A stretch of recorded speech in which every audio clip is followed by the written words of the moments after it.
So we're live, it says. Then hello, welcome to our online meetup today. We're the Bitcoin meetup in Munich, and we have this format that we do some kind of workshop or seminar every 21st of a month. And today we'll be looking at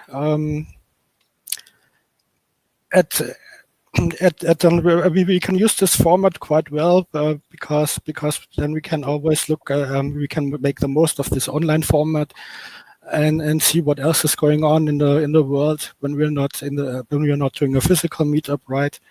Then we can leverage some opportunities and join other online meetups. But this time there happens to be the weekly session that's every Wednesday, and so we thought we can accompany this chat session that part of the global Bitcoin research and developer community is doing to discuss pull requests, and it's always a different topic. Sometimes it's more deeply technical, sometimes it's a little bit lighter to understand, and today it happens to be very intensive about C++ development occasionally. So I also notified C++ developer community in Munich. I think some might have joined the call and may be looking at the video stream. So also hello to that community. And we're joined in the call, and he will also participate in the review club chat session. Fabian Jahr, who is a Bitcoin Core contributor, has been contributing to Bitcoin for a long time. And yeah, hello Fabian, maybe. Let's do it like that. Hey, nice to meet you guys. Yeah, so maybe you do it a bit like an interview style first. So what is this Bitcoin Core review club? Can you give a little bit of a summary or something like that? Yeah, sure. The PR Review Club has been running for over a year now. It has been started by Jahr. It's one of the most active core contributors of the past couple of years. Essentially what it is an IRC meeting for 1 hour, as it says there on the top of the page, where everyone can join, and each week one pull request from Bitcoin Core is being discussed. There are some notes on the pull request beforehand, so there is some background information, some helpful links usually, and then there are going to be maybe some further hints into like how to look into the code, and then there are going to be some questions for you to help you when you look into code, maybe what to look out for.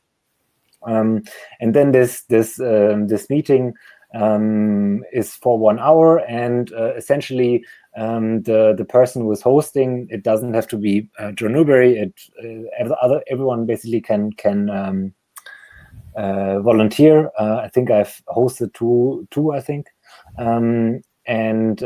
So basically you go down the questions that were posed in the notes beforehand, and then people answer these questions, but also there can be general discussions going on, going deeper into the questions, but also people can ask questions of their own. So essentially, if you join, I hope most or all of you are joining the IRC discussion and look at the conversation. Feel free to ask any questions anytime. Also, maybe go back to a topic that has been discussed 10-20 minutes ago. That's completely fine. There can be several discussion streams at the same time. Yeah, thank you.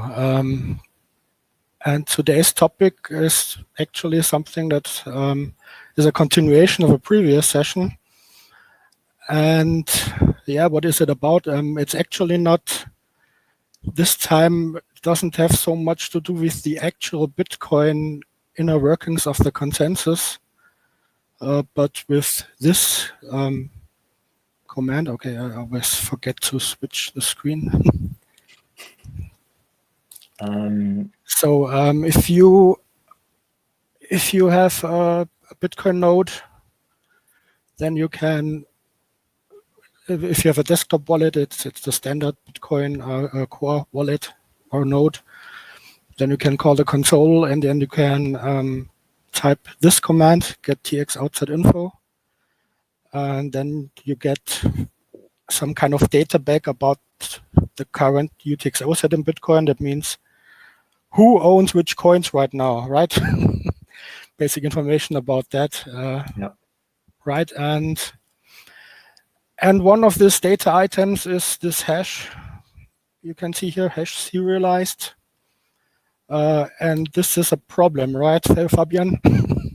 Yeah, it's in a sense it's a problem. So this is what this is just a hash of the whole UTXO set serialized. But yeah, the problem that you're talking about is that this hash is only obtained by iterating over the whole UTXO set, which is about 4 gigabytes of data. So this takes some time. In general, all of these values are calculated this way, but many of them could be parallelized or cached. So you can, for example, take the number of transactions, and then when a new block comes in, you just look at how many transactions are in that block, and then you just add them on top. And this is, yeah, so this is easily possible with the other values, but with the hash it's not possible, because the hash value cannot be updated with the TX outsets that are removed and added. And so this is where muhash comes in. Muhash is a hash that is based on multiplication, and it has the same properties as normal multiplication, just over a finite field. And so this means that we can parallelize without any need for the right sequence of these additions or removals, adding and removing these unspent transaction outputs. And yeah, this way we can work very much more efficient with this hash. We can have a hash value of this height that we see here right now, and when a new block comes in, we can just add the newly created unspent transaction outputs, and we can remove the ones that were spent, and then we will have a new hash that can go in less than a second. Yeah, that's you jumped to a lot of things already. Okay.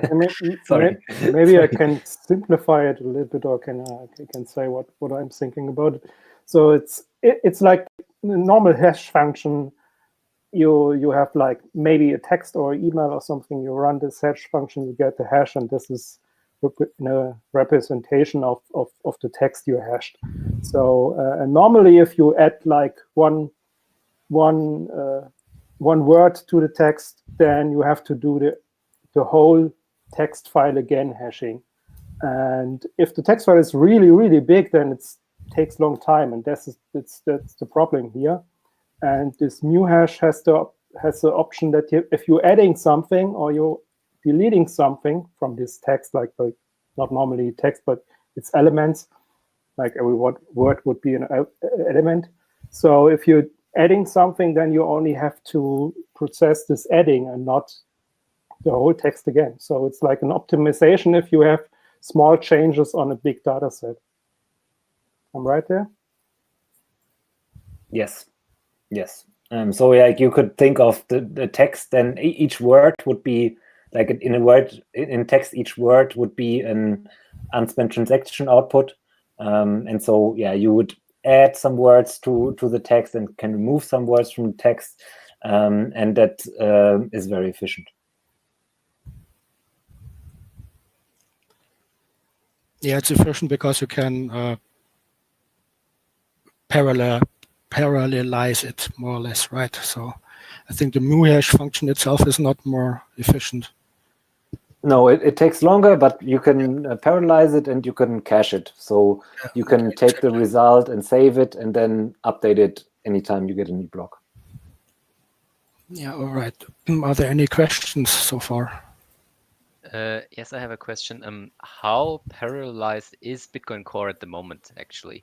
Because I have thought about this before, and I don't really know how fast the speed up actually is if I use, for example, a 64-core machine versus just a 1-core machine, or if I just use one thread instead of multiple. Can you explain what the trade-offs are here? Is that something that is thought about a lot in Bitcoin Core? It's not my specialty, to be honest.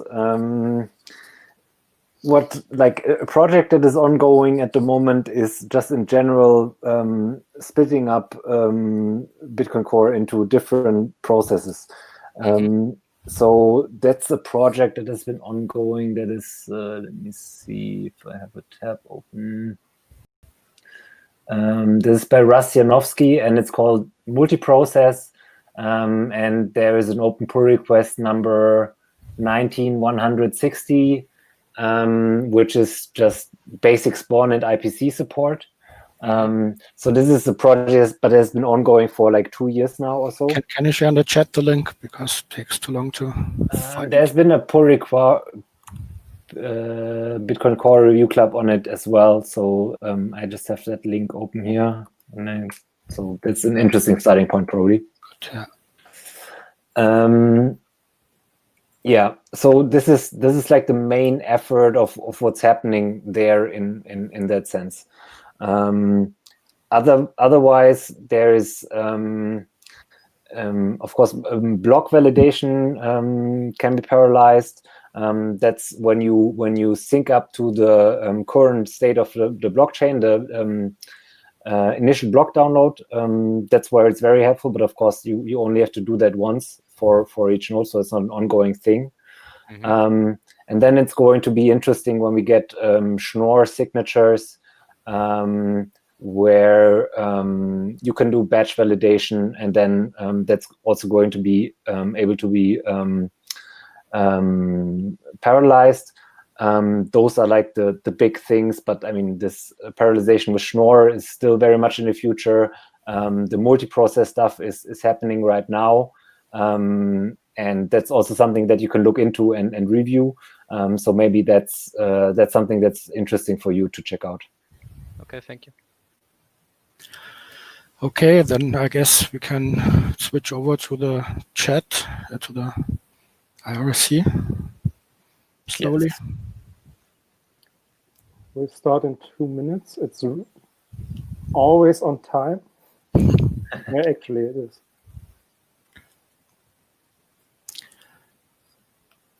So maybe we should explain that in the beginning there's always like few days or a week before that is like a short write-up what the IRC meeting is about, like which information you should read up, or which and of course which pull request it is about, and then also the question that will be asked in the meeting.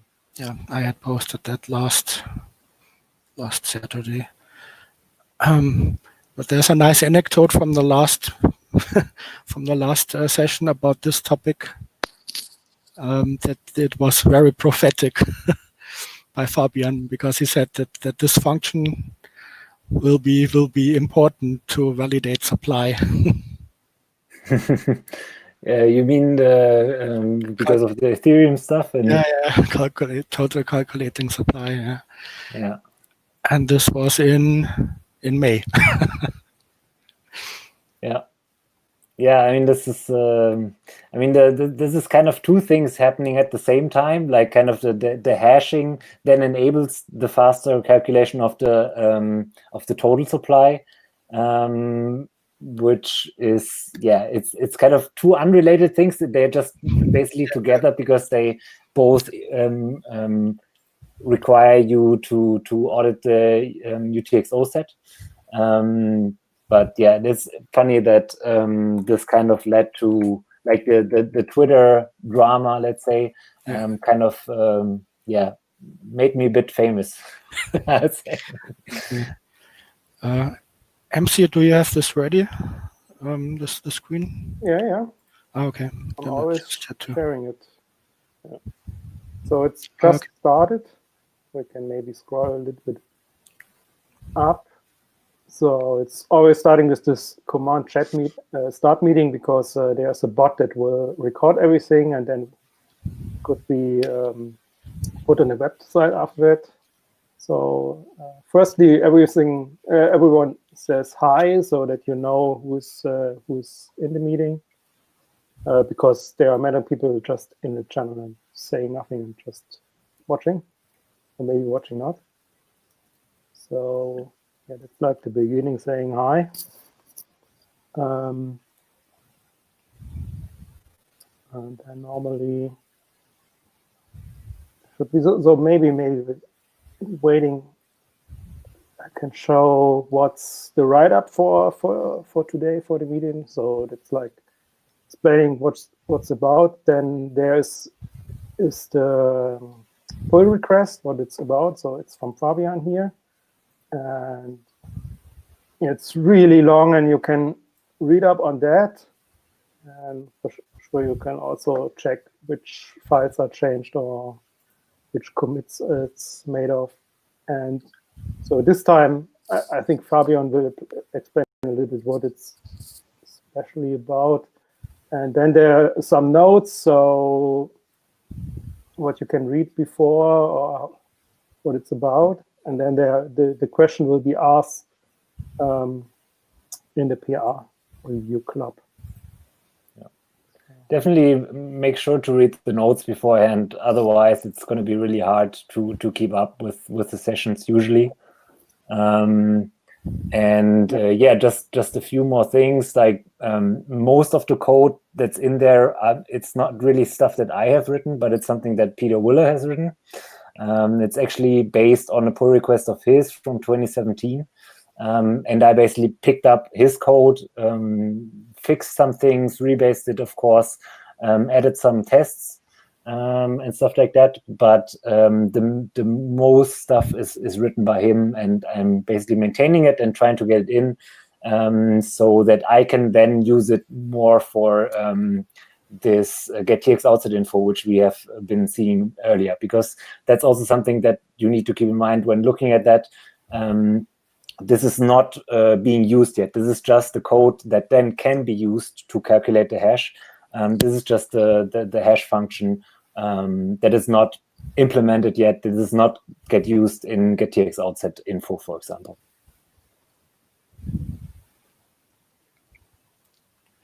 Yeah, we had a question before about this call about this get.tx outset info. Why are there not separate function calls for the hash and for the other information like the supply? This is now being made possible basically through parameters to get.tx outside info. Okay. And I have, yeah, this is like in the beginning there was just one pull request, and now there are 10, I think. So of those, two or three have been merged, and so this, yeah, other people have had this idea before. I wasn't smart enough. So when somebody told me this idea, I say, yeah, okay, that makes sense. We can split it up, and so now you can run get.tx outside info without any hashing. And that already gives you small speed up, but it's still pretty slow because you still have to iterate over every record.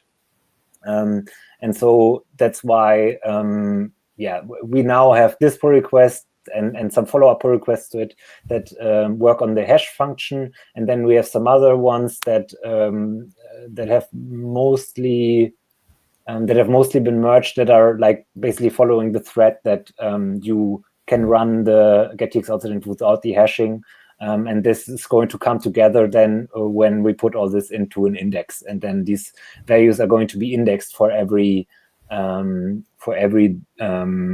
height. Yeah, then it should be like instantaneous because all data is already there.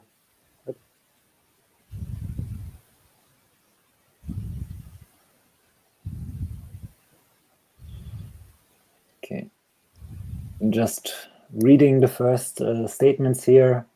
John has said he really enjoyed reviewing it.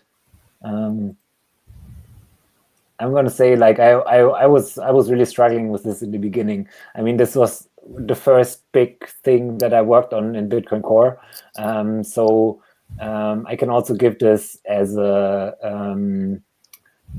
precursor also that like I inherited basically this code from Peter Willer, and I was happy that I got it to work and that I somehow understood what is going on.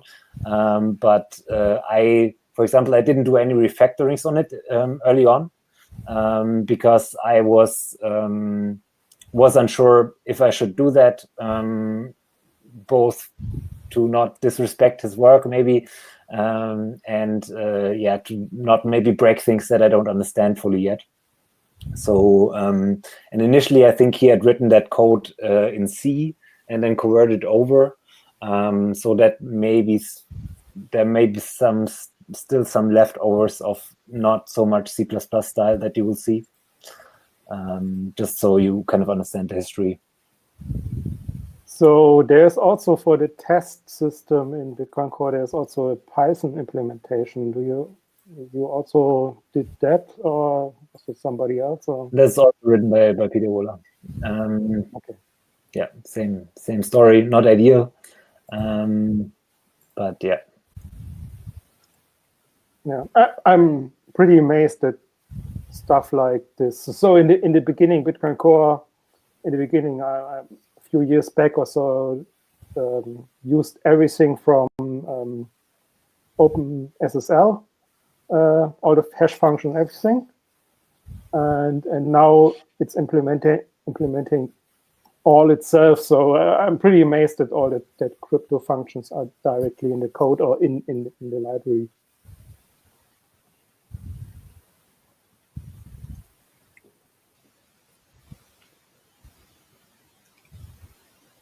And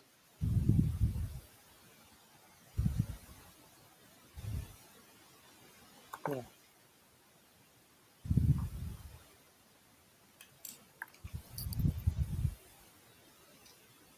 I don't remember if we already told on the recording of this that this is like a pretty technical PR review club. There are sometimes there are various topics, sometimes for peer-to-peer network or for maybe something from the build system, or there's several stuff and or just conceptual stuff more.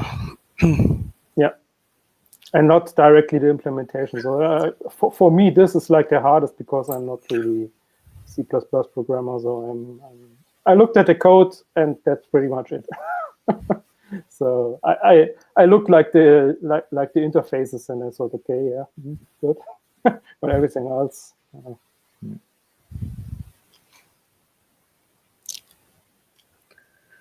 Yeah, and also if you look at that code, unfortunately, the code, like most of the code in the implementation, is more dealing with just this big number that we have internally. Like we maintain 3072 bit or 384 bytes number. And that's not a data type of C++, unfortunately. And so a lot of the lines of the implementation are really dealing with this and not really with what NewHash is actually doing. So this is this is a little bit sad, because especially if you're getting started and you kind of want to understand what NewHash really is, the idea is much simpler than it appears in this code here. I just opened it for once and scroll down. So it's not that easy. Can you also do split screen or something? In one section of the screen, the chat, and then the other the. I'm not sure if that's the code. That's for the size good, but also I have no idea how to do that. I think you can make it this font a little bit smaller.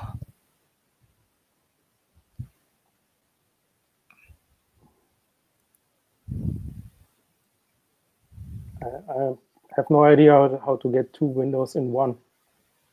Oh yeah. Yeah, we would have to share the whole. Then we have to switch back and forth, I guess. Yeah, but anyway, it's not like the best thing to read. It's the code on the screen. I just thought show it for once.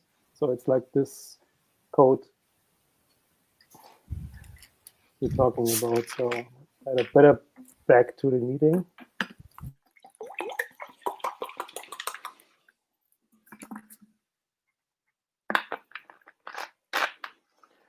So maybe one question I have in the end. So I read everything what was prepared and looked a little bit into it and so on.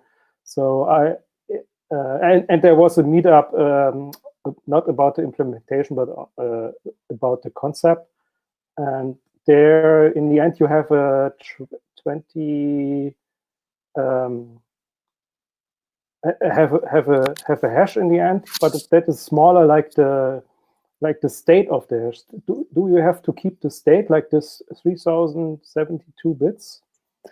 Yes, if you want to update it. So right. when we calculate, this is what I do then later with the index that I talked about. So I calculate like the new hash for every block. And then I finalize that new hash into 256 bits. And this is then a hash of the new hash, basically. And this is something that has the same security. We don't lose any collisions. It's not higher danger to see collisions. But this is finalized then, and I cannot go back to the new hash that I had before. And so this is what I save for every block, and this is what we can compare for every block.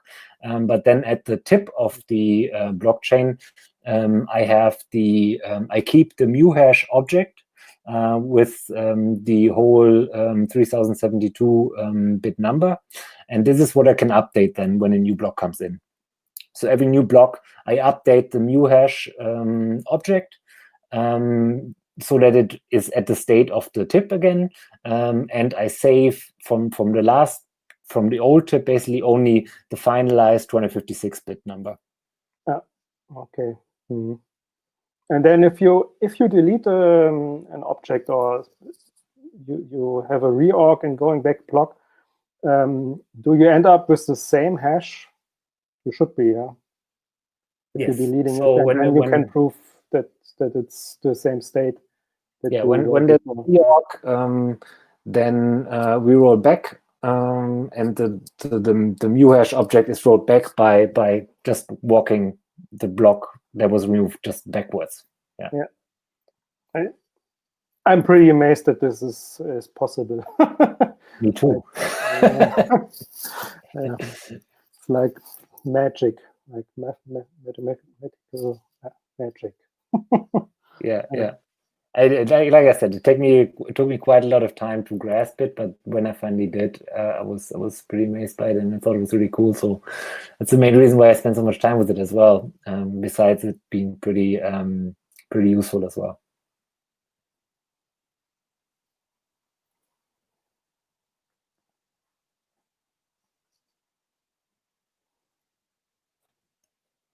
Yeah, often also what I highlighted was just before was the question asked, but often there are some side discussions about something else, and maybe that's even the more interesting part. I'm not 100% following here, but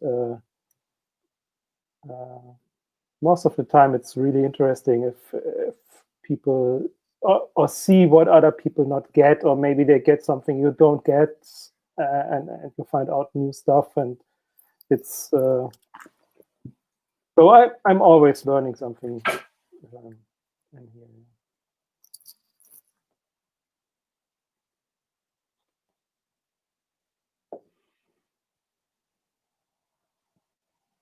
Yeah, so this, like, if you look at the last thing that John Newberry says here, is that if you just hash one object, like one transaction, then this is going to be also a 384 bytes object. So actually bigger than like the real transaction.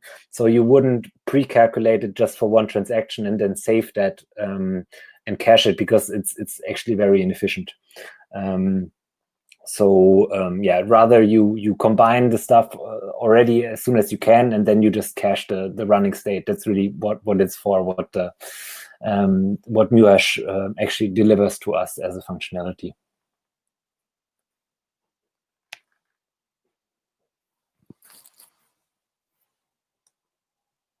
There was also a discussion about other implementations. So it's like it ended up using this new hash, but there are also other things you can do, even something that is doing something with lattice cryptography or something. But yeah, then what's the discussion that like that's something pretty new, and not many people know about that, and so on. And so this one was chosen, and I think we go with it. And maybe there are also other parts of the code that could use it. So maybe this is like the first time we use this for something.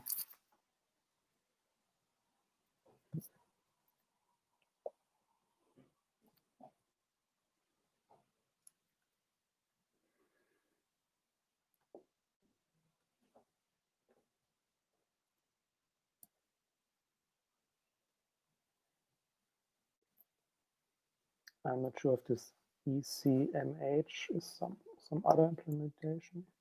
It is also it is an alternative to muhash.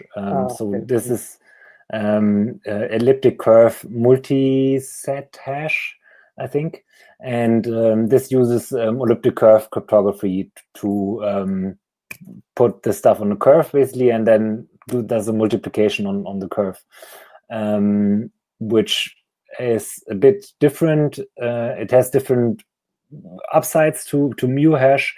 I think it's a bit more complicated in general, unless you know elliptic curve cryptography.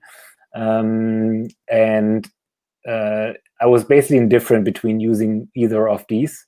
Like the main upside is it has like it doesn't take as much space in terms of caching, but we don't really need that space. And it's faster. Like it doesn't have a downside of this very slow division. But we also don't need to do the division much. Like you can optimize these away with muhash still. And so in the end, I was really undecided, and nobody was like giving me any hints in either direction. And so, yeah, I kind of went with muhash because there was already implementation from Peter Willer. There is an implementation of ECMH in SecP 256K1 library, but it's not in there. There's just an open pull request. It's not really reviewed. So it would have probably taken much longer to get review for it than this is already taken. And I mean, this is like a year or so that it's out there. Or I mean, originally from 2017, it didn't get in then because nobody reviewed it. And now hopefully it gets in because some people review it. Yeah, but it takes a long time, and I was pessimistic. It was more pessimistic with the ECMH stuff. Because there's less active contributors in SecP. So that's the reason why, yeah, I went with muhash. Feels strange that is in there. So is that used somewhere in Bitcoin Core? It's just to no, it's just it was also nobody who's a regular contributor. I think just somebody having some fun. I don't. Okay. And so, yeah, it's not really, unless I would have used it, there would have been no use case, which is also a reason to not merge it, of course. But yeah. Yeah, don't have code in there that is unused. Yeah. Also, this is like a split up of the, or split up of the original pull request, right? So you had to put it in smaller pieces so that you find people that will review it, right? Can you talk a little bit about that's working on Bitcoin Core? Sorry. Can you repeat? I was just reading. Sorry. So oftentimes I see there's like a big pull request, and then everyone says, "Oh, I can't review it. Can you split it up in smaller pieces?" And this seems also a smaller piece of another pull request that is implementing only a small part. Yeah, it is that, but it has grown in terms of functionalities, because what we talked about earlier is that that for example this functionality to run gettx outside without the hash that was added later, and that made just a lot more sense to split this out.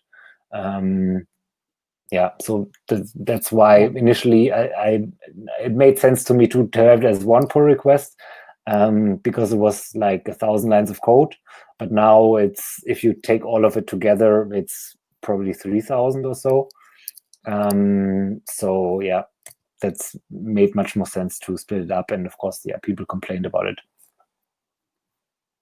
So after this is the next pull request needed to have the functionality really, right? The mu hash? No, like the get tx out info that we tx out set info to get a mu hash there. I think is that already? No, I think that's missing, right? The mu hash in the get tx outside info? Yeah.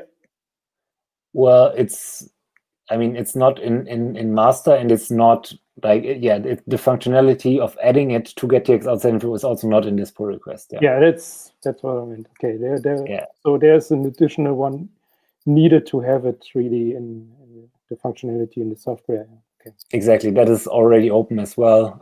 I don't have the number present right now, but there's if you go to pull request number 1800, 18,000. That is like it's easy to remember number, and this is like tracking all of the pull requests. Not sure if it kept it up to date enough, but yeah, there should be like an overview in there.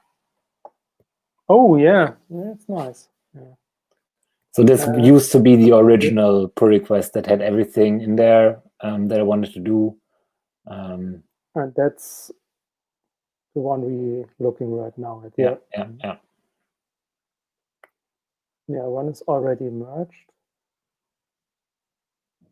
2. And other ones are open.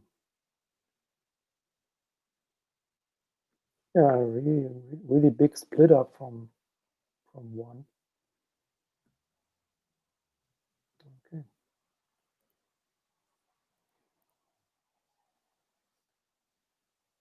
So let's look if there's any. I think I lost track of the IRC.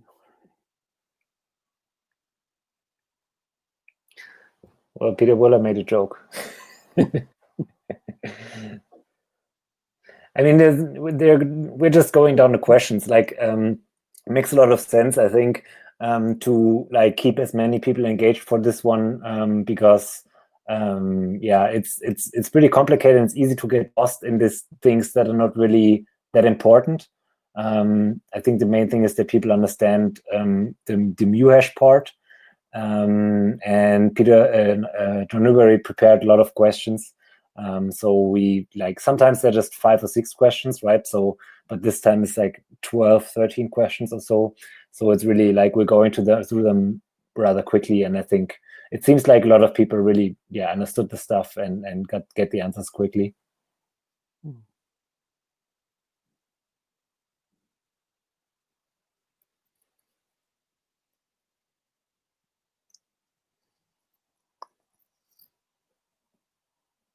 Yeah, maybe there are some questions from the audience here. No, nothing in the chat. I don't see anything. I hope Not everybody is sleeping, or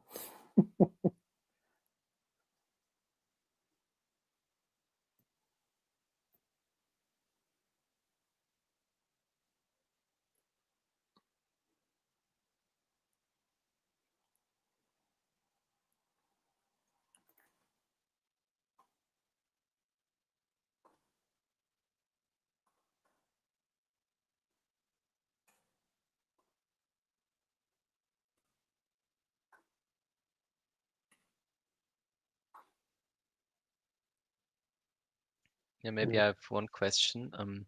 Aren't there any big num implementations for C++ that you could have used, or is it just because of security considerations that you implemented your own way of doing it? Sorry, can you repeat? I was just reading and writing. So the question was, is there a specific reason why you or Peter implemented this your own big number implementation, or are there no implementations in C++ that you could have used? I'm sure there are. I'm not like I'm not a big C++ expert, to be honest. Like I didn't really work much with C++ before joining Bitcoin Core. I worked with lots of other languages, but C++, my experience is I'm still learning.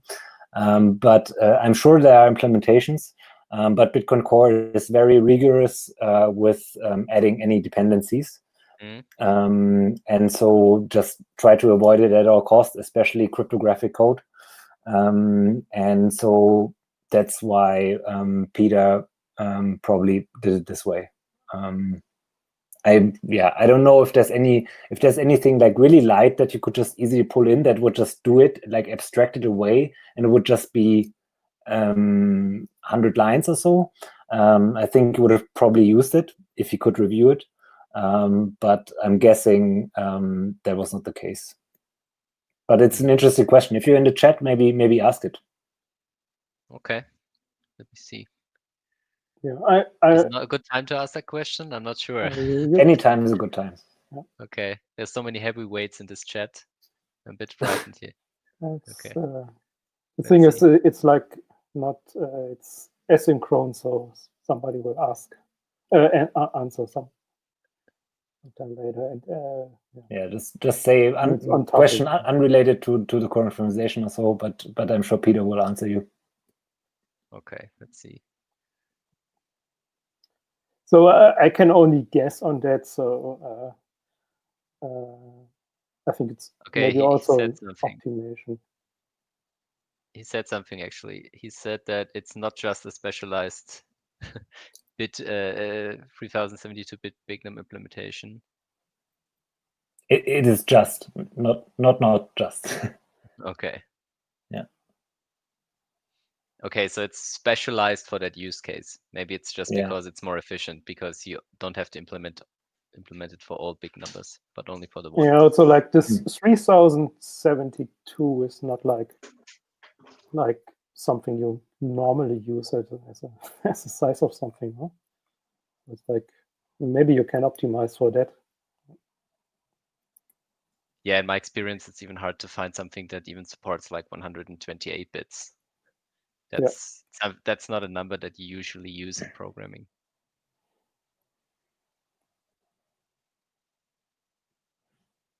Yeah.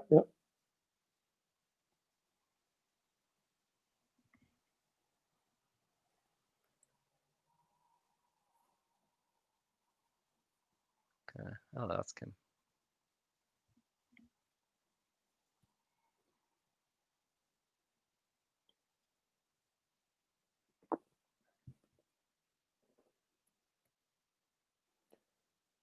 So just in general on Bitcoin Core, there was like as I said in the beginning, there was maybe there's an answer now. Oh, okay. In the beginning, there was this was OpenSSL used for all the cryptography. So like Satoshi started with that, I think. Yeah, and it was really a big effort to get everything out. So it's not that easy to get some libraries back in. So, and I think that needs to be a library, right? If you want to have big number support, it's not something that is like in C++ directly.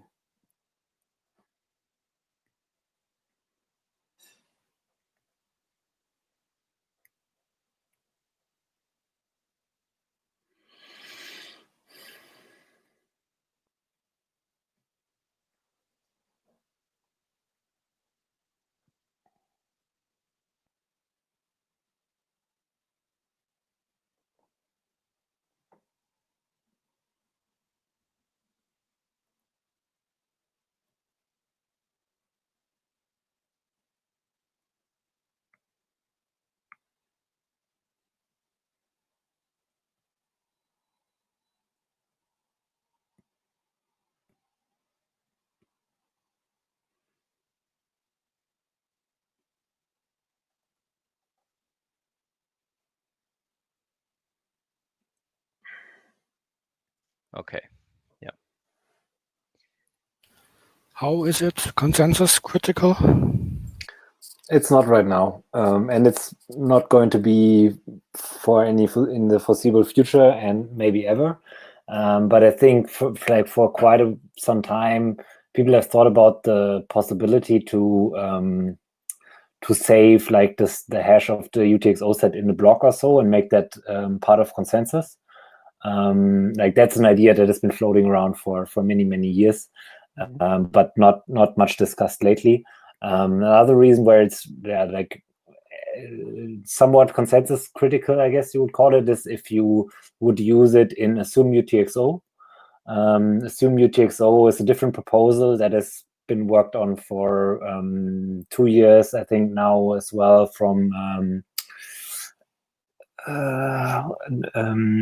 James O'Byrne, and that is basically would allow you to get started much faster with a new node without finishing IBD, initial block download, by just getting a UTXO set, and then like for a specific block height, like you get the UTXO set from somebody from the block height from 1,000 blocks ago, and then you sync the last 1,000 blocks, and then you can get started because you have a UTXO set that is up to date, and you can run with it. So it's there's something similar. I forget the name. I think BTC Pay Server is doing something like that, right? Yeah, they have like the hacky approach where you trust them basically, and Assume UTXO makes it more or less trustless, although some people argue against that. But it's basically, it uses then sort of hard-coded UTXO hashes, UTXO set hashes that are in the code base. So you're trusting the Bitcoin Core developer, or you're trusting that you get the actual code from Bitcoin Core and not something that was manipulated. But I mean, you always have that issue when you use Bitcoin Core. Yeah, I think it's the same on the BTC Pay Server because it's signed off from the developer of the code, so you're already trusting the code, so you also can trust like the UTXO set if you're not reviewing the whole code. Yeah. I mean, BTC Pay Server, of course, is a great project, but maybe Bitcoin Core is something where people still trust a bit more. Yeah, it's something different. Yeah. So how is the code that we are reviewing now consensus critical for that Assume UTXO PR? Why is that connected? I didn't really understand that. Well, the Assume UTXO, you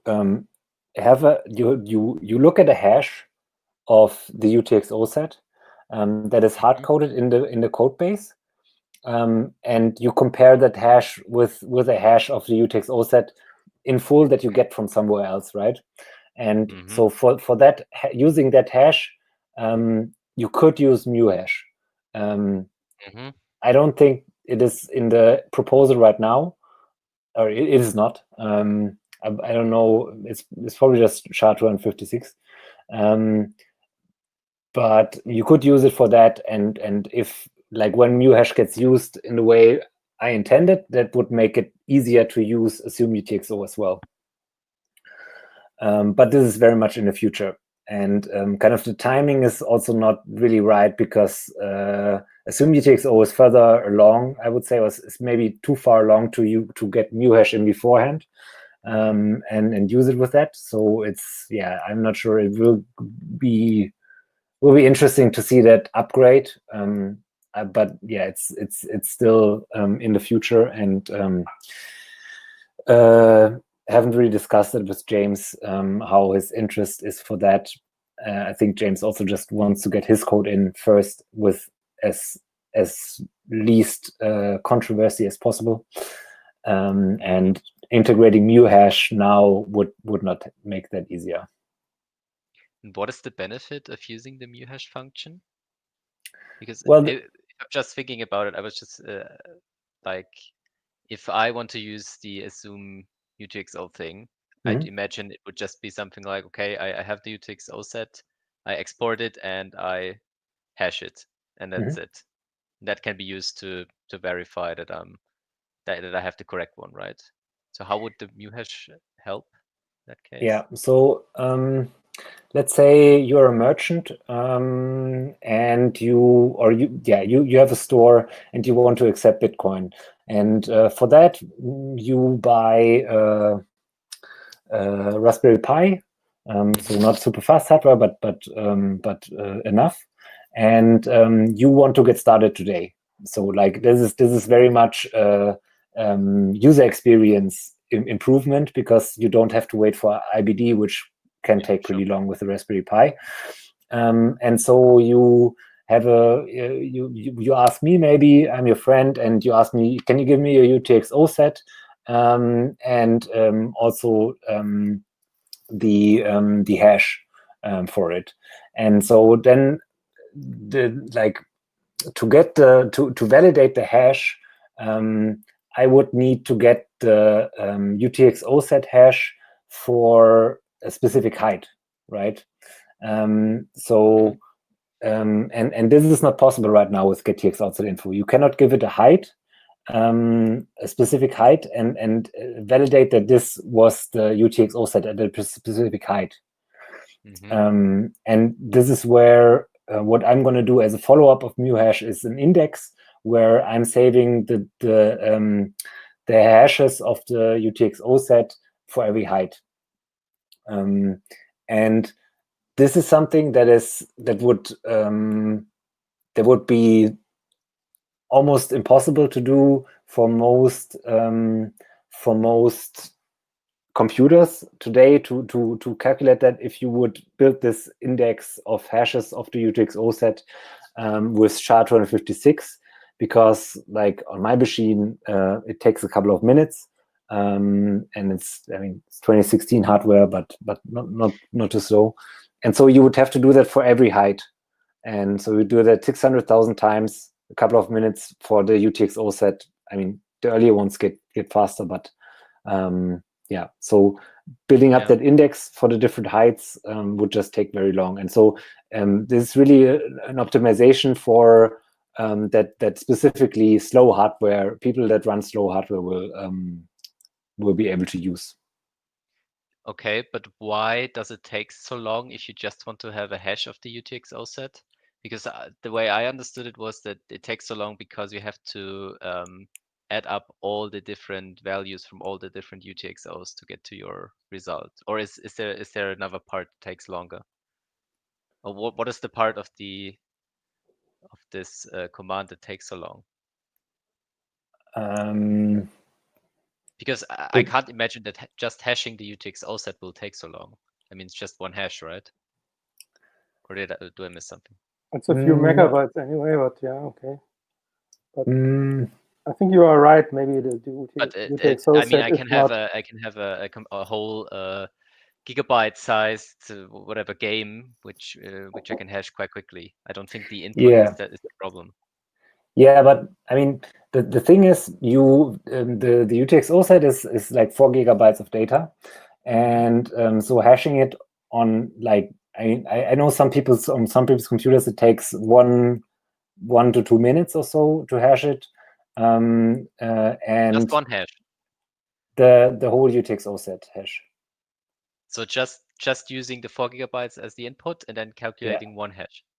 Yeah. Okay. Okay, I didn't know but that. I thought that was a quick operation. no, it has to iterate over each set and serialize it and then do the hashing.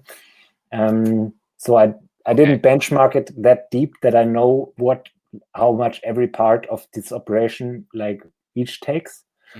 But this is on pretty fast hardware. But then like I'm only thinking about people with a Raspberry Pi 3. And so there it takes like 7 or 8 minutes. Then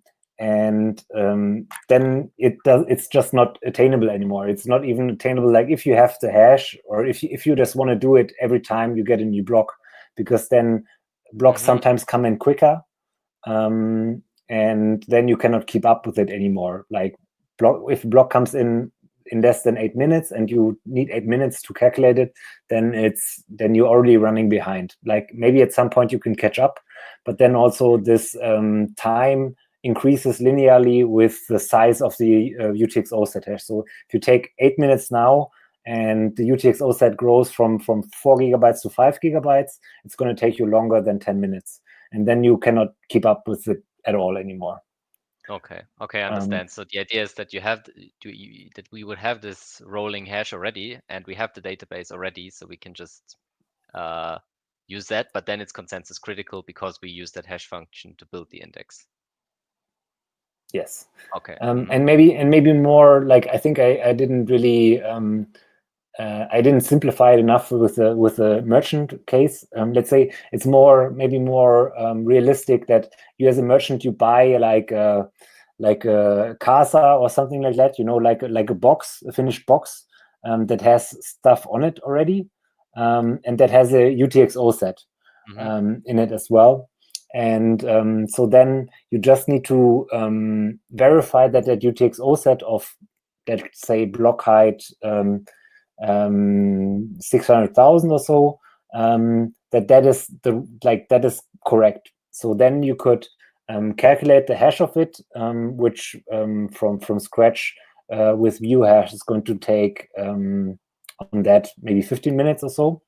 And then you can ask me, what was your UTXO set hash with new hash on 600,000? And I can look into the index and can give you the hash, and then you know that it's correct.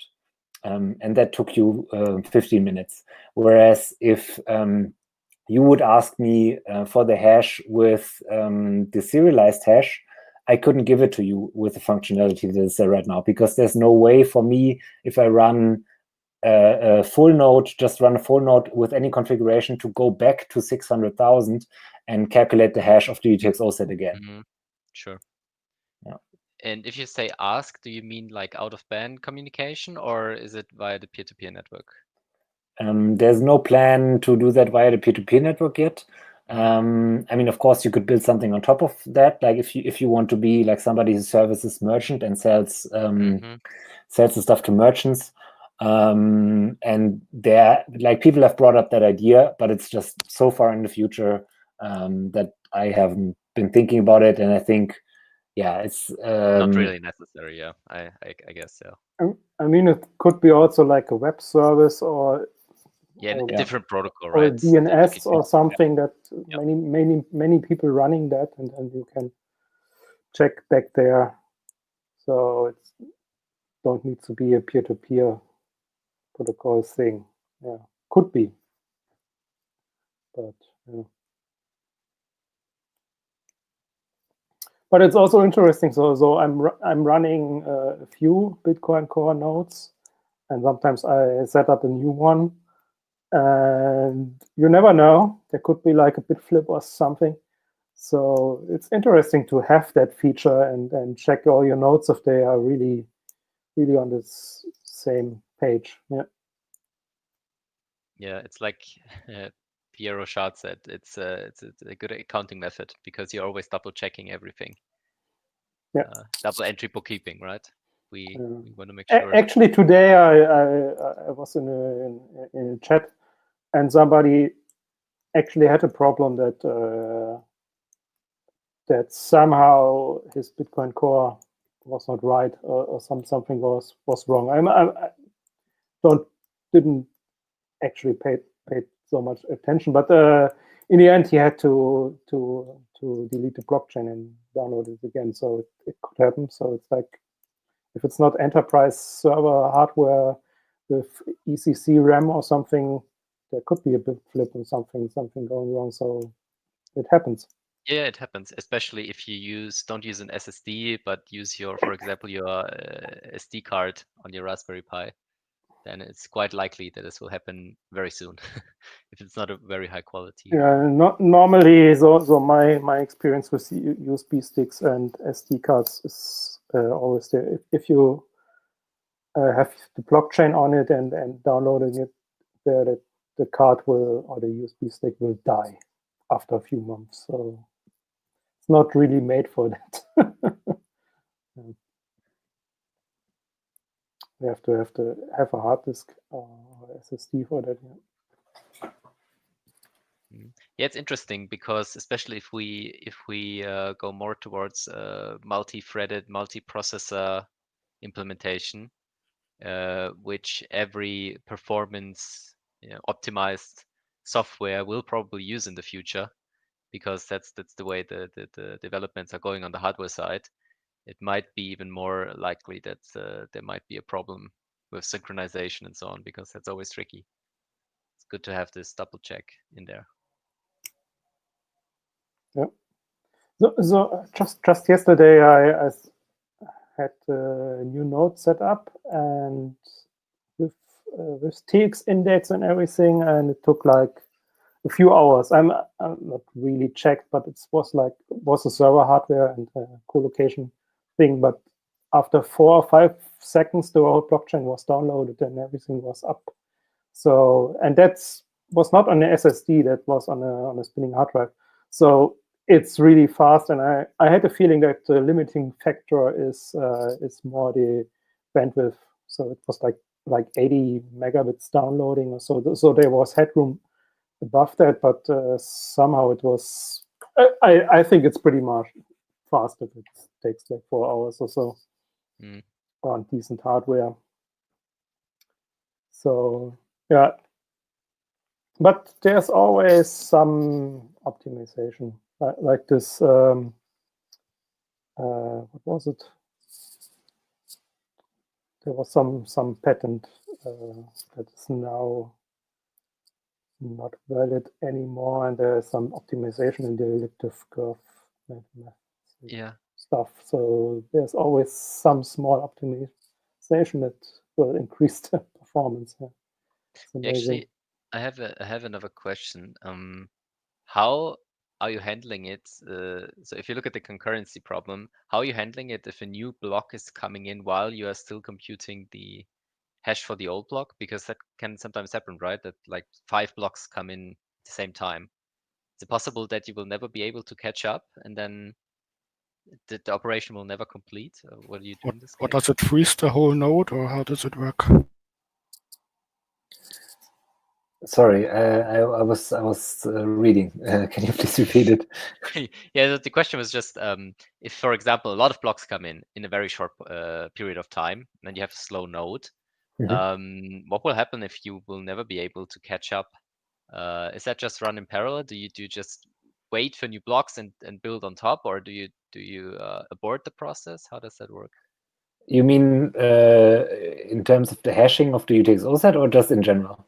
For your pull request. So if you have if a new block comes in, I guess the UTXO set is updated, and you have to update your hash. what happens if a new block comes in while you are still updating the hash? Do you abort or do you No, it finish just first? finishes. I mean, the index runs in its own thread as well, and so it's just going to lag a bit behind, but it's going to, yeah, just that's fine. You will not get like get tx outset info will not respond for the time, I think, or it will just give you the old response. I think that's right. But it's also not going to be very noticeable, because when it works the way I've done and the way it should work, like it's going to be less than a second. So it's just, yeah, it's just going to show you a little bit longer the old response. Okay, yeah. but if I run this RPC request, then it could be that it shows me a certain block height, but a different hash that doesn't actually belong to that block height. Is that right? Not while IBD. During IBD, it's not going to respond yet. But the or while like there's basically the version of the index, the index is syncing then as well. So the index has basically its own IBD mode where it's still syncing.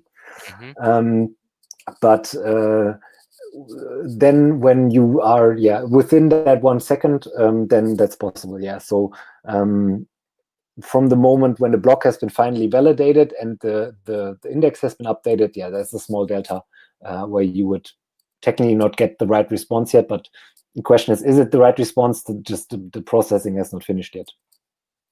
Okay, but then if you run this RPC request, then you're just reading it from the index. You're not calculating it on the fly like with the current implementation, right? Yes. Yeah. But isn't that a problem? Wouldn't it be better to just make it blocking and wait until the operation is done and then give the correct hash as the return value? If it just takes a second to complete, in the worst case? Or what's the trade-off? Maybe I don't understand the trade-offs here. But it seems like it could cause problems if I, for example, run this to check my to do some fact checks, and if I mean 1 second is not something that's so unlikely that it would never happen. Yeah, this could happen to me. But you need to see the hash, right? So you see that the hash is not matching. So you have to check the hash and the hash of the block and the hash of the UTXO set. So yeah, so you also see the height. So I mean, you will know it is not the answer you were looking for if you're looking closely. If you do programmatically, you would check that it's really the height that you're looking for. And like the easy way out answer is, I think that's not really what we do in the RPC right now. So I'm not like I'm not sure if that would go well as a suggestion to do that. I think that is, like, in general, the RPC, in like the way it's implemented right now, just gives the answer that is correct until what is correct for the code has changed.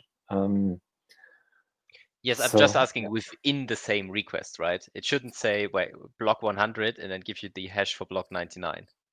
It should no. Yeah, no, that's not happening. Yeah. So okay. that was my question. That was my question. Okay. Yeah, sorry, then I misunderstood that. No, it's going to give you what height it has, but it's always coherent. Yeah, the data. So it reads everything from the index, so there will never be a problem like that. Okay.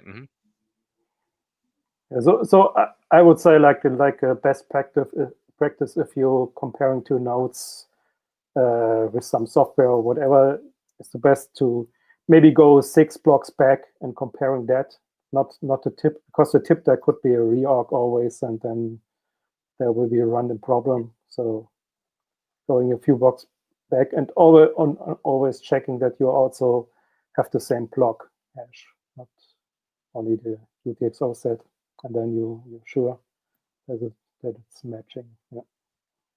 So many operations, if you're using the many operations on the block tip, like the last block that was coming in is problematic, because also if you do more operations one after the other, it could be that the new block arrived, or there could be a reorg, or there could be something. So you always have to be cautious if you're really working there. So it's good to go a few blocks back, and that's maybe easy fix. I'm not sure. Yeah, I'm not sure if I missed something, or why are we doing modulus calculation in the chat now? I guess no one really understands math, and Sipa is trying to explain to them how elliptic curves work. That's what I okay, yeah. from this So conversation. we are back to the basics. Yeah, but it Really? always seems like Sipa is the only one who understands how this stuff works, and everyone else is just trying to The trying funny to learn thing from is, the great master.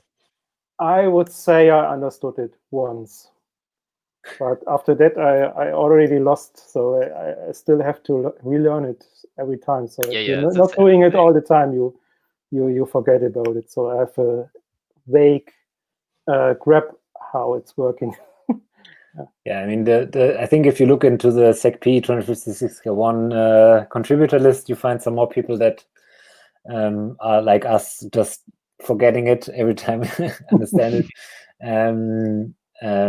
Yeah, and I mean, if you're not a mathematician, I think it's just very hard to like get it into flesh and blood and just be able to use that knowledge every time you need it, just right off the gate. It's just something that even working on Bitcoin Core, like when I worked on Bitcoin Core full time, it's just not something that you need.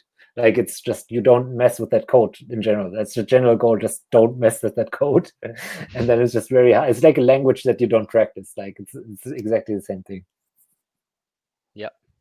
Yeah, especially if you want to develop some kind of intuition about it. I mean, yeah, it's one thing to look at it in detail every time again and then figure it out. Yeah, that's too complicated. Yeah, you have to you need a higher conceptualized understanding of it, and then you just use the operators and it works. So yeah, but it's good to once try to understand what the basics are. I mean, this is probably the right approach, and not something that's new to many people. But I mean, what works for me to learn this stuff is one, just read it multiple times from multiple sources, and then implement it yourself. And especially for this basic elliptic curve stuff, it's actually not that difficult. Like, it's not that much code. So I did that in Elixir, which was a language that I liked 2 or 3 years ago. 3 years ago, I think. So yeah, there's like in my GitHub, you can see it's a very, very small project where I just implement SecP 256K1, and you can get from a private key to a public key and stuff like that. Wow. Essentially, this is based, I mostly looked at some Python implementations. Yeah, so you can just look at another implementation, just convert it into your own language if you want. Like this. How much code lines we're talking about? Well, I haven't looked at it like thousands or hundreds. No, it's not that much. If you look at Jimmy Song's book, I think it's called Programming Bitcoin. He has all the Python implementations there. Yeah, that is definitely something I checked out. Yeah, I think that's also on GitHub. So if you it's on GitHub. I work through the examples on GitHub. I mean, it's one thing to understand the steps that you need to take, but yeah, never really understood why you can't really break this or why this is secure. I guess that takes a long time. Yeah, that's a whole other level. Yeah. But just implementing it, I guess, can be done if you know examples or have code from another programming language, you know. Yeah. I think I have to look into that again.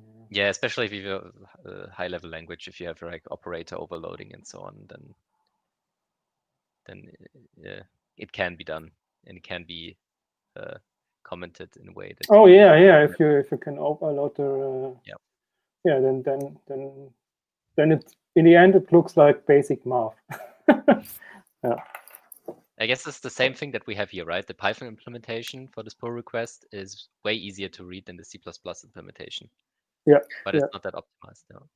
But that's because of the big num stuff. But I guess that's the same thing, right? The big num stuff, it also uses probably operator overloading and so on and so forth. And Python classes are easier to understand than C++ ones, at least for me.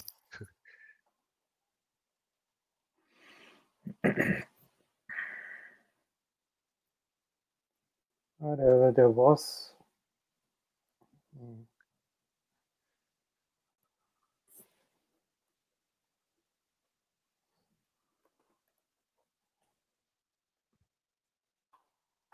I think my connection dropped to the IRC. Oh, sorry. It's gone. Try to find the Python implementation.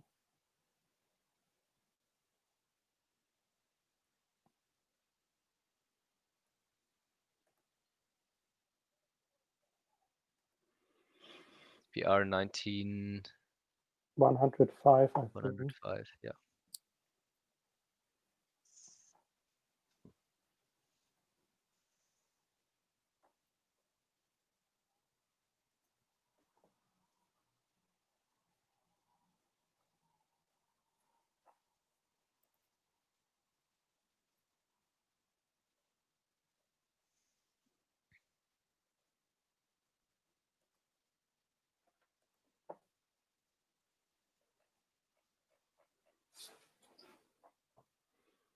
So who wants it? It's smaller. It has less lines. I think I'm on the right file. Native Python, you have implementation.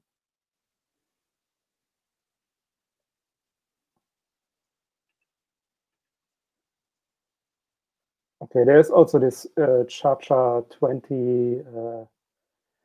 What's called expansion or something. Hash using.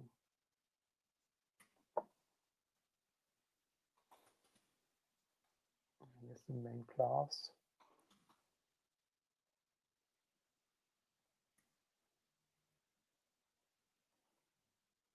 And that's it. So it's somehow much smaller. Yeah, maybe that's something to look into first. So did we miss anything?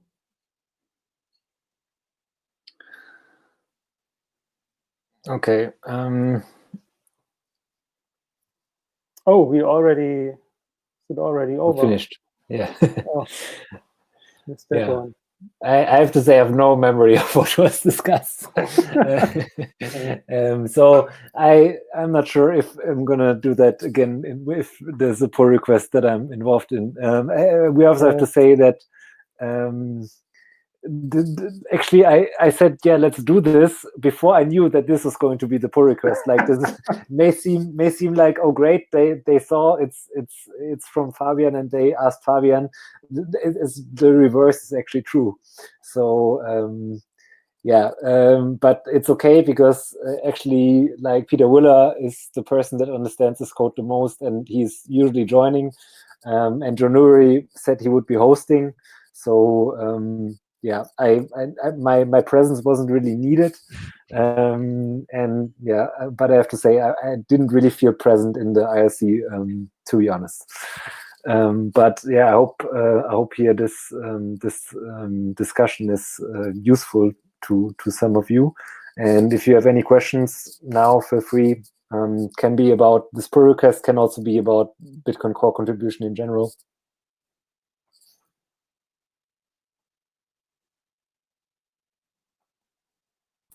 Yeah, thanks for the experiment. I was just thinking it would be worth having. It's a great idea, I think.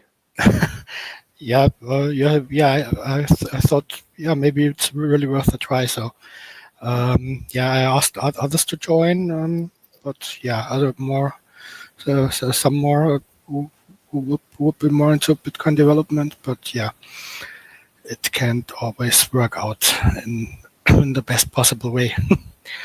But I think it was also, of course, a lot of knowledge was shared, I guess. Personal question from me again. I'm not sure. I think I didn't catch that properly before. Was it discussed? How did this work again before with this with this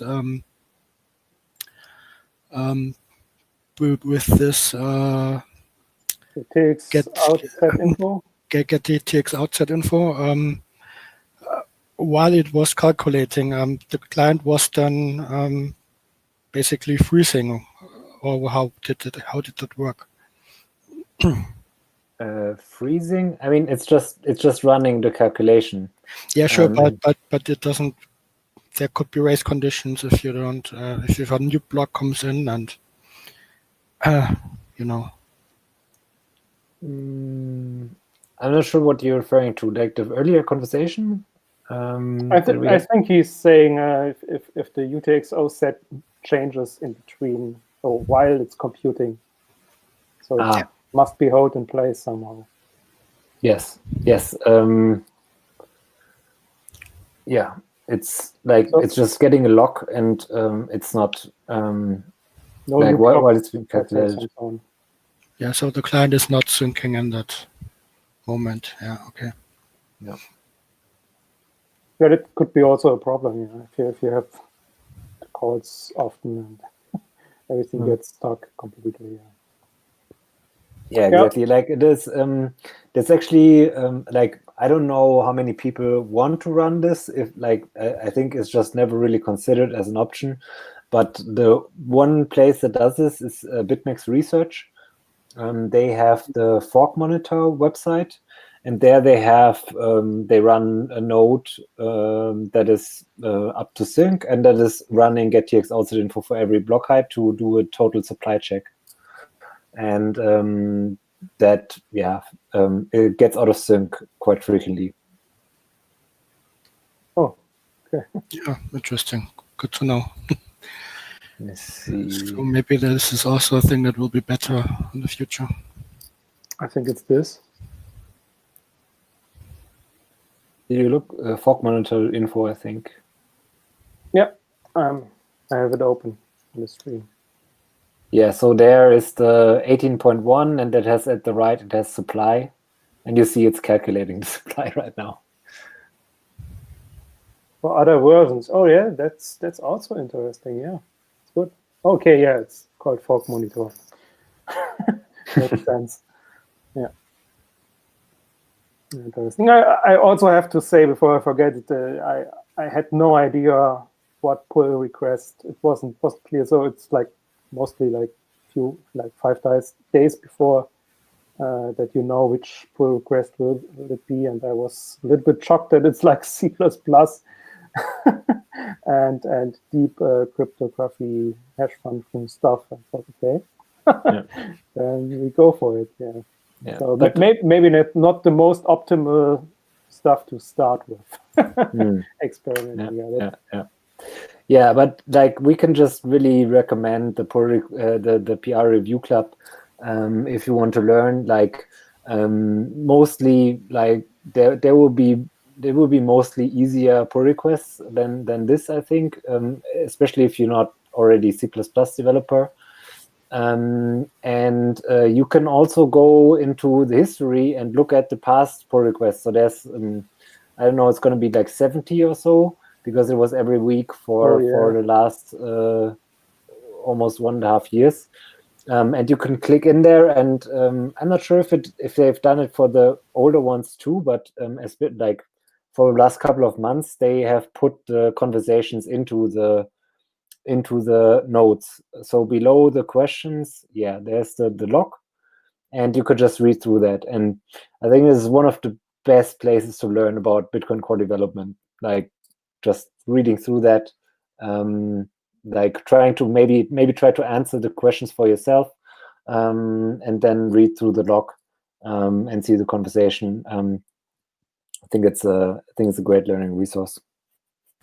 Yeah, and again, to reiterate, this was really the idea that just discussions on GitHub alone would not be enough, and this would be another method of on-ramping new developers, a better method maybe.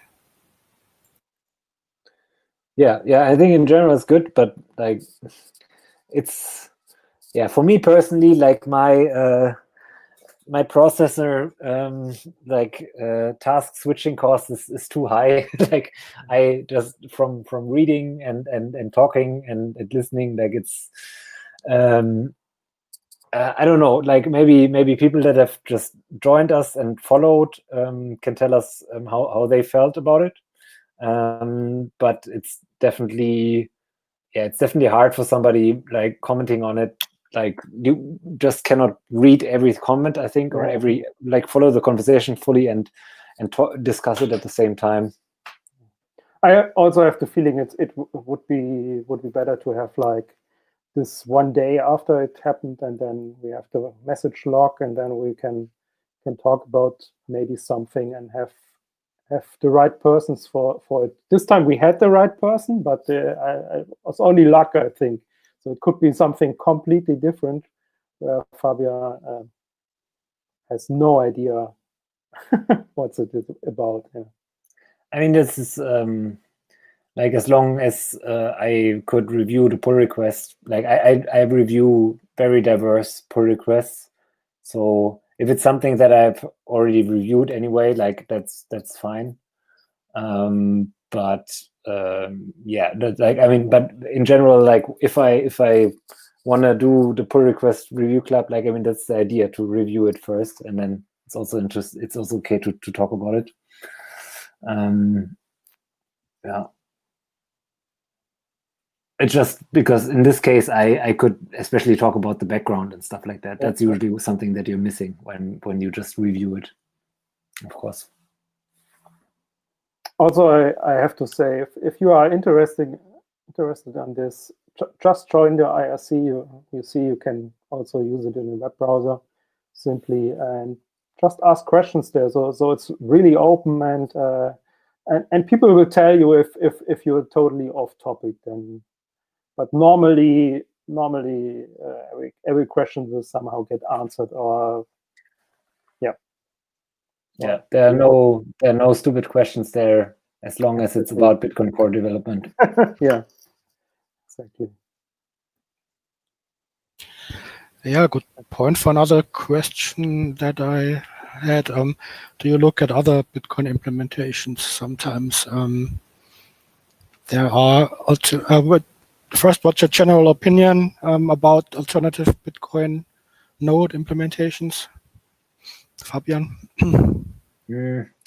Yeah, I think it's good to have them, but at the same time, or let's say it's a hard question. Like, it's great to have them in theory, but on the other hand, of course, if you would have like 10 half-baked implementations and none of them would be like fully maintained, that's then also shows it can go in the wrong direction.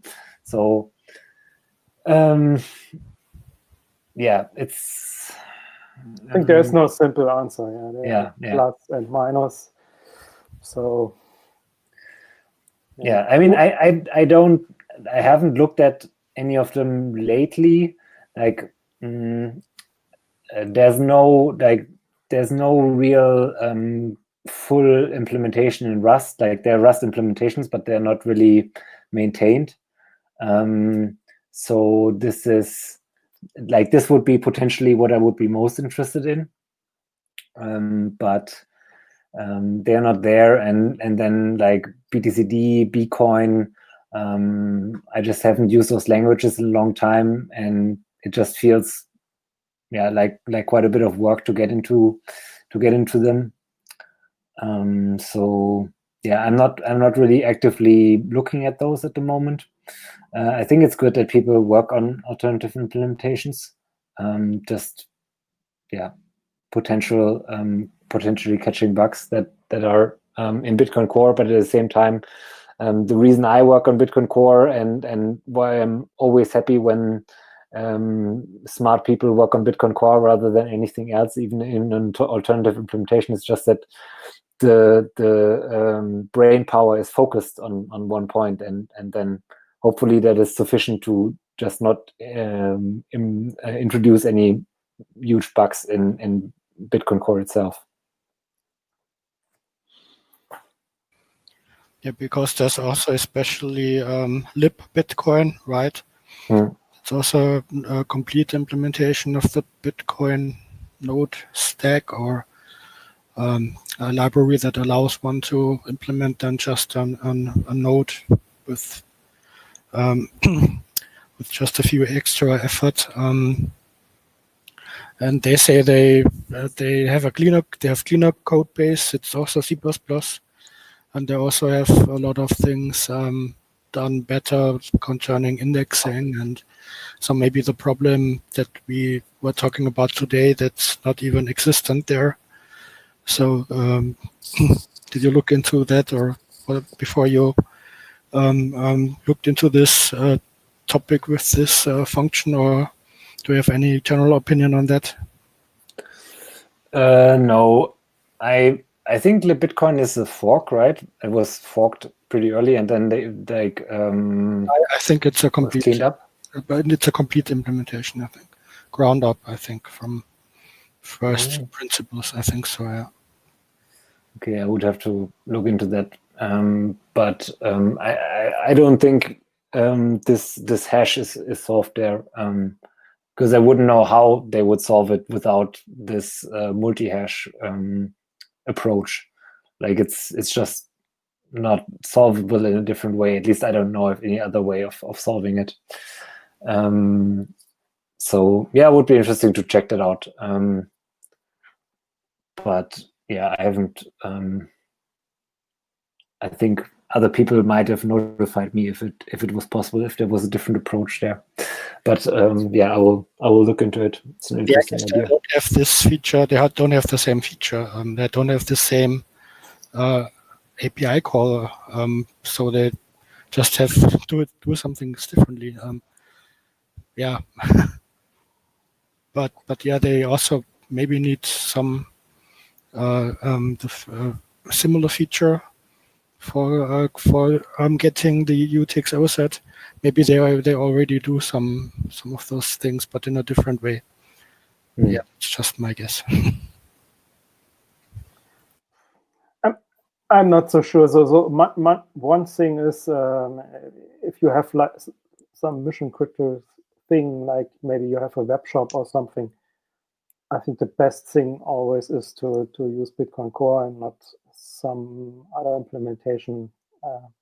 I would be hesitant to use something else. So it's for me, it's like if you have something mission critical that is like a Windows application, run it on Windows. Don't try to emulate it or run it somehow else on with Wine or with something. So in the end, you never know. So that would be my recommendation. I think it's good. It's interesting to have others, but from using it really on some application or so, I would be hesitant.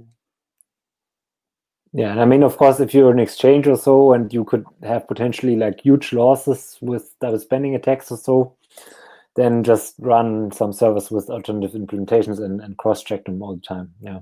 Yeah, sure. For this like this fork monitor, yeah, that's a good thing. Yeah. Yeah, exactly. It's something like that. Also, different versions of Bitcoin Core. Yeah. But don't rely only on one implementation. And if you then, I'm not connected anymore. Yeah. So maybe some questions about it or some, yeah. So like Fabian said before, some remarks on how it went, or what could be better, or should we repeat this or something? Some opinions from someone?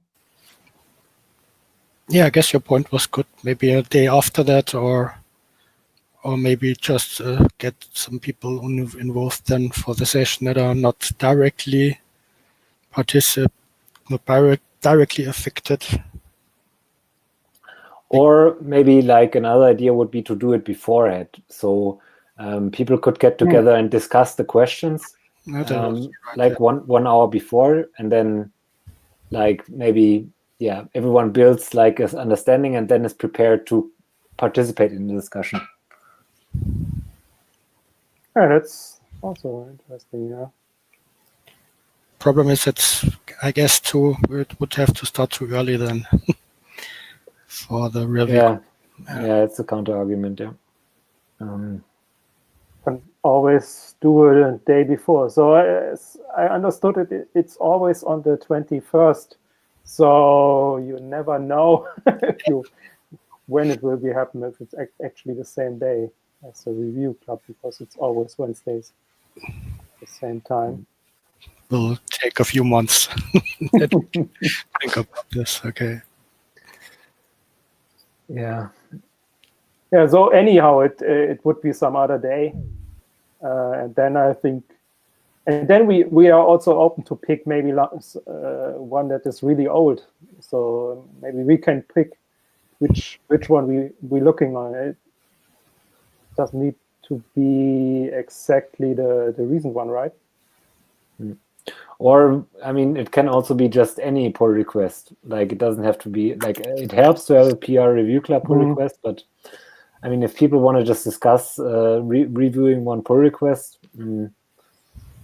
can also be something else. I mean, as long as somebody's there who's willing to lead and who has reviewed it themselves. Yeah, but then it's just shortly mentioned in a normal Socratic session. So, did anybody look at that? No. Okay, next topic. Well, you can discuss it. I mean, if it's the topic, it's. I mean, like my thing always is like I would like to get more people to actually like finish their review. Like what we always see in these PR review clubs, there are quite a few people joining, and even sometimes people like being very active in the discussion and like can answer questions really well and really seem to know what's going on, but then they don't go into GitHub and say, yeah, I've reviewed this, at least concept arc or something like that. Like that is just, I would like to get more people to the point where they feel confident enough to give an arc. Yeah. Okay, any other questions?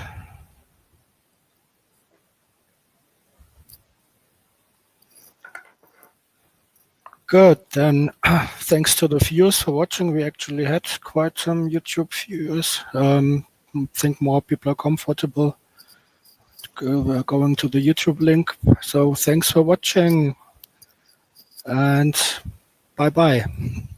Thank you for organizing. Yeah, And thank you. Thank you.